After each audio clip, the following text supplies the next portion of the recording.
Black Desert developers announced their next title, and Warframe's next update is now live on PC.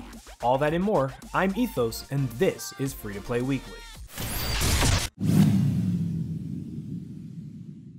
First off in the news this week, Black Desert Online developer Pearl Abyss has something new in the works.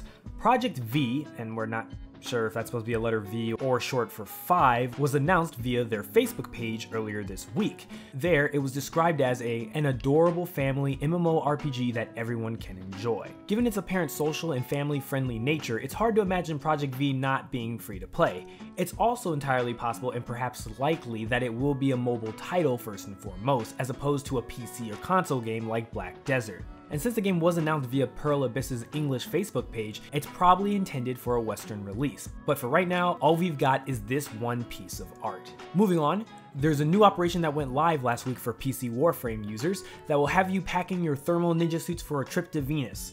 Once there, you'll investigate the thermia fractures that are popping up all in the ice and solve the mystery lurking from below in the appropriately named Buried Debts. Aiding you on this quest is a new Warframe, the Hildren, which uses her shields to power her abilities but can steal shield charges from enemies to refuel her own. She can send out quick charge bolts of balefire and share her shields with her allies, and can also hover over the ground, lifting and damaging enemies in her wake. Buried Debts also implemented phase 1 of the melee revamp, which makes switching between melee and fire modes much smoother. You can learn more about the brand new Warframe and Buried Debts on the Warframe website. Some serious quality of life changes are coming to Star Trek Online's character creation system. Last week, one of the UI designers gave detailed plans to make an increasingly bloated character creator more streamlined and less overwhelming for its players. As they noted in a post, the additions of new factions and species over the course of the game's lifetime has really weighed down the character creator, making the UI unruly and clunky. So they decided on revamping the character creation UI. They've taken out a few features, although they can still be found in the game if a tailor. They've also moved some things around, like allowing player to change the gender on the appearance page.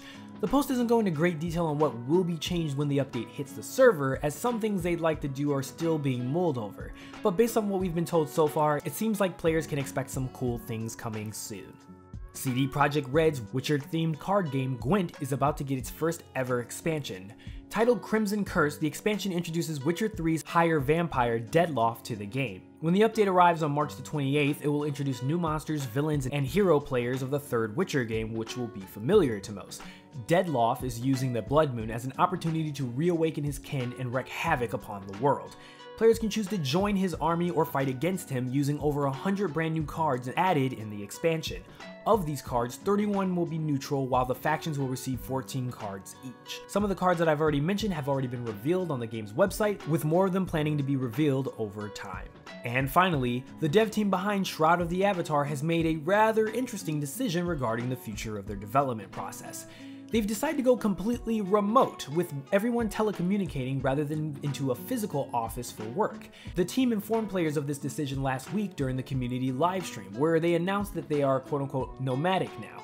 According to Massively OP, who caught the stream, the team spent some time experimenting with going remote in order to free up the revenue that they were spending. They also feel that the decision has the added benefit of letting them make better use of their time they spend commuting to work every single day. Kind of random, but hey, it sounds kind of interesting to have your entire development team running remote. We'll make sure to keep our eye on Shroud of the Avatar's development. And that moves us to the question of the week. As we previously discussed Pearl Abyss's brand new game V, let me know in the comments section below, what do you think this game may be like? Maybe you go around and collect some things, or it might be something in the vein of MapleStory. I don't know, but let me know your guys' thoughts in the comments section below. And that's it for this week's Free to Play Weekly. Don't forget to check out mmobomb.com for giveaways and the latest news. My name is Ethos, and I'll catch you guys next week.